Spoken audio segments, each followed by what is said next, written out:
Hi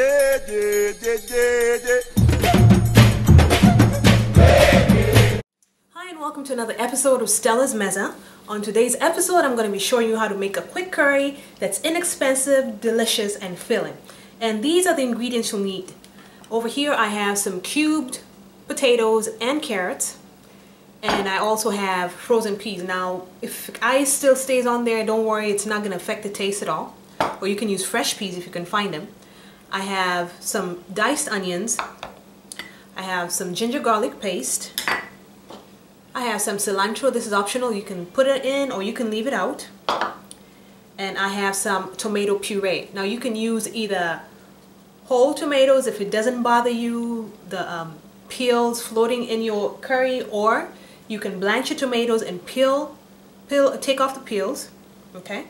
But I like pureed tomatoes.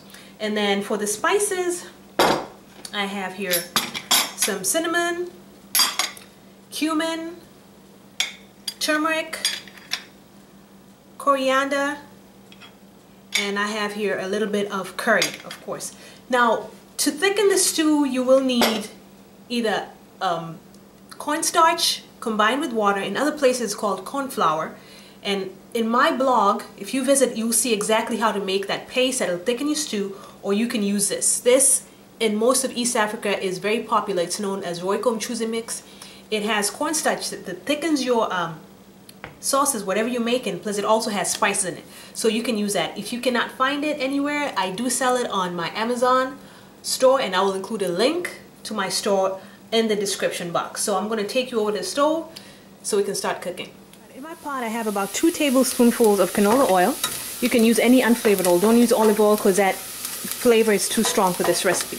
So you want to cook it till on medium heat till you see the onions start looking a little bit golden, and then you're going to add in the ginger garlic paste. Now you want to be very careful because it splatters, so you want to add it in there and immediately cover it up.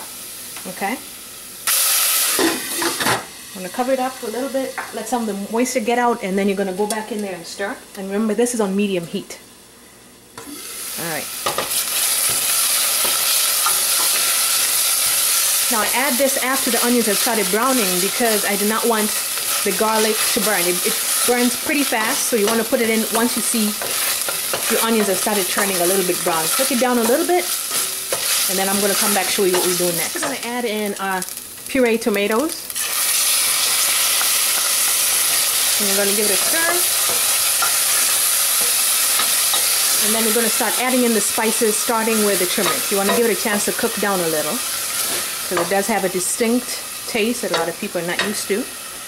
Now, in the recipe on my blog, I call for habanero peppers, or any kind of pepper you like to use, but because I'm eating this dish alongside something that's already spicy, I don't like too much heat in my food, so I'm just not gonna put it in this particular video. But if you'd like to put it in there, go ahead and do that.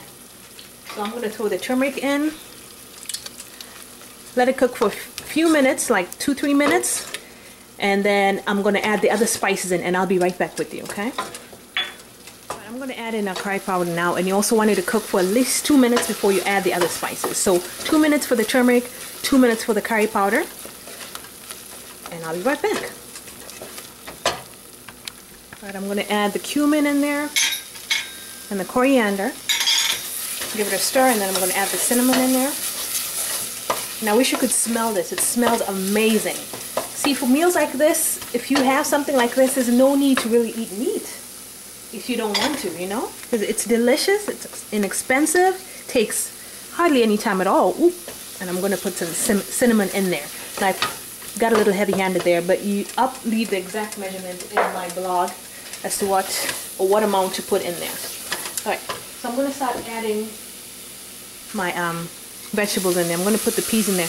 Now remember, you want to keep your potatoes in submerged water up until you're ready to cook, because they'll start oxidating and turning brown. You don't want them to turn brown. Okay, just going to put that in there. I'm going to give it a stir to make sure it's all well coated, and then I'm going to let it simmer on medium heat for around 5 minutes, and then I'm going to add the water that's called for in the recipe. Okay, now it depends on if you like your sauce thick, you add less than the amount called for in the recipe. If you like it runny, which I don't know why you like that, you want to add a little bit more. I like mine a nice healthy medium. So I'm going to cook this down, and I will be right back with you to show you what it should look like. See you in a little bit. All right, now I thought it was important to come back and show you something. You see this spice, this Roycombe Choosy Mix that I mentioned earlier? I went ahead and took 2 teaspoonfuls and put it in a little bit of water and made a paste out of it. Now you want to make sure you use the back of a spoon and stir it really well so that there's no lumps in it. And I'm going to pour that into our curry. Alright, and then I'm going to proceed to add the water in there. And you can see I added the cilantro into the pot. I'm going to start with a little bit of water. I'm going to stir. See how the sauce is starting to look nice. And you want to put just enough water to cover the tops of the vegetables. Now another thing that helps this cook faster is if you cut whatever vegetable you have. If it's potatoes, cut them all around the same size. If it's carrots, cut them all around the same size. Now they're different vegetables, so it would make no sense, or it would be impossible to have them all the same size. Carrots the same size as a potato. So try and cube them to where they're all the same size. That way they will cook faster. Alright, so I'm going to cover this and let it simmer on medium heat for around 20 to 25 minutes, up until when I put a fork into one of the potatoes, the fork goes through easily and I'll know that it's done. You don't want them to overcook, especially the potatoes, because it'll turn into a mush in your pot, and you do not want that. You want to be able to distinctly see what vegetable is what in your sauce. So I'll be right back with you, this time for real, to show you what it looks like. Welcome back. In front of us I have that vegetable curry that I made earlier, and I've served it up with some just plain basmati rice. I'm going to lift the plate up so you can take a look and see what we're working with. Look at that. Now who needs meat? You don't. As you can see, potatoes are nice and tender. See that? And that'll go beautifully with the rice. There you have your veggies, there you have your starch. You don't have to have the meat. At least not today. Well, I hope you've enjoyed this video. If you have, be sure to give it a thumbs up and join me next time as I take your taste buds on another culinary safari. Thank you, and karibu to Stella's Meza.